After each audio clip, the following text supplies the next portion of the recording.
You're not tired, you're just thinking too much. And it's slowly draining your life without you even realizing it. You sit there replaying conversations in your head like a broken loop. What did they mean by that? Did I say something wrong? Why am I like this? And before you know it, a simple moment turns into a full-blown mental storm. One thought leads to another, then another, and suddenly you're stuck. Not moving forward. Not taking action. Just thinking. Constantly thinking. That's the part nobody tells you about overthinking. It doesn't feel dangerous. It feels like you're trying to figure things out, like you're being careful, like you're being smart. But in reality, it's doing the opposite. It's freezing you. You want to start something, but you think about all the ways it could go wrong. You want to speak up, but your brain shows you every possible way you could be judged.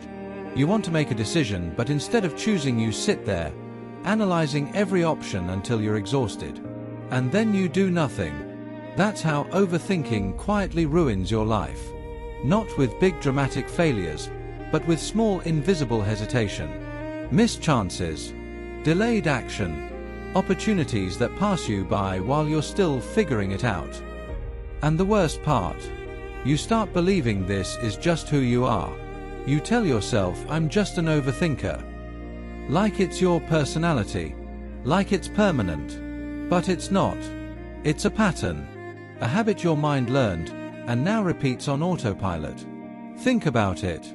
Your brain is designed to protect you. That's its job. It scans for danger, predicts outcomes, tries to keep you safe. But somewhere along the way, it got confused. It started treating uncertainty like danger. So now, every unknown situation feels like a threat. Sending a message. What if they ignore you? Trying something new. What if you fail? Speaking your mind. What if people judge you? Your brain thinks it's helping. It's trying to prepare you. But instead of helping you act, it traps you in endless preparation. You're always almost ready, but never actually moving. And here's the truth that hits hard. Clarity doesn't come from thinking. Clarity comes from doing. But overthinking convinces you of the opposite. It tells you, just think a little more, then you'll be ready. So you keep waiting for that perfect moment of certainty. It never comes. Because life doesn't work like that. There will always be unknowns. There will always be risks. There will always be things you can't predict. And if your rule is, I'll act when I'm 100% sure, then you'll stay stuck forever. That's why overthinking is so dangerous. It feels productive, but it produces nothing. You feel mentally busy but physically stuck. And slowly it starts affecting everything. Your confidence drops. Your energy drains. Even small decisions start feeling heavy. You second-guess yourself more. You trust yourself less.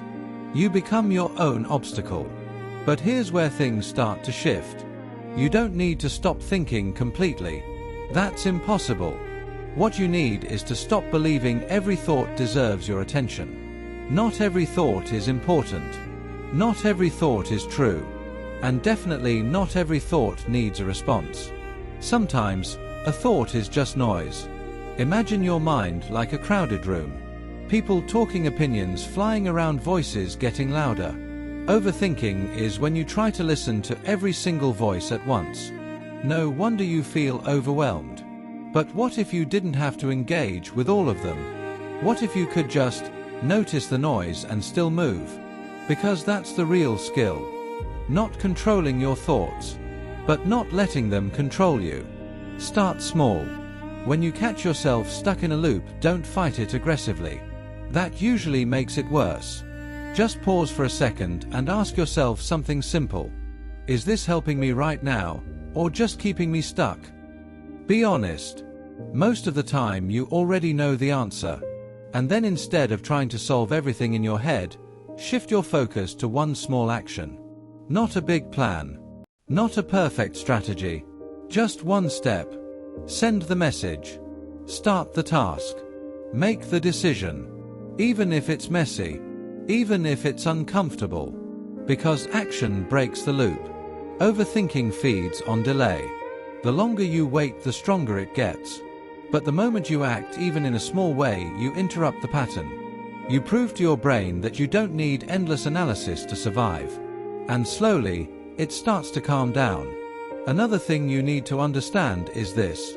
You're not afraid of thinking. You're afraid of feeling. Overthinking is often just a way to avoid uncomfortable emotions. Fear, embarrassment, rejection, failure. Instead of facing them, your mind keeps you busy analyzing. It feels safer to stay in your head than to risk feeling something real. But that safety comes at a cost. Because growth only happens when you're willing to feel a little discomfort.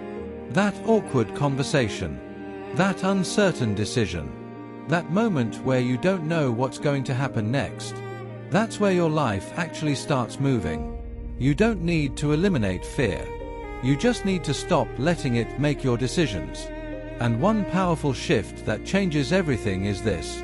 Stop asking, what if it goes wrong? Start asking, what if I can handle it? Because you can. You've handled things before. You've survived situations you once thought you couldn't. But your mind conveniently forgets that. It focuses only on what could go wrong, not on your ability to deal with it. That's the imbalance. So correct it. Remind yourself, uncertainty is normal. Discomfort is part of growth. And mistakes are not the end, they're part of the process. You're allowed to be unsure. You're allowed to feel nervous. You're allowed to not have everything figured out. What you're not allowed to do is let that stop your life. Because time doesn't pause while you overthink. Days pass. Opportunities move on. People change. Life keeps going, with or without your decision. And one day you look back and realize, it wasn't failure that held you back. It was hesitation. Too much thinking. Not enough doing. So here's the shift. Not tomorrow. Not later. Right now. The next time your mind starts spiraling, don't wait for it to finish. Don't wait for the perfect answer. Just take a small step forward anyway. Interrupt the pattern. Because the truth is, your life is not controlled by your thoughts. It's shaped by your actions. And you don't need a perfect mind to take action. You just need the courage to move, even when your mind is noisy. That's how you take your life back. Not by winning every thought, but by refusing to let them stop you. And once you realize that, everything changes.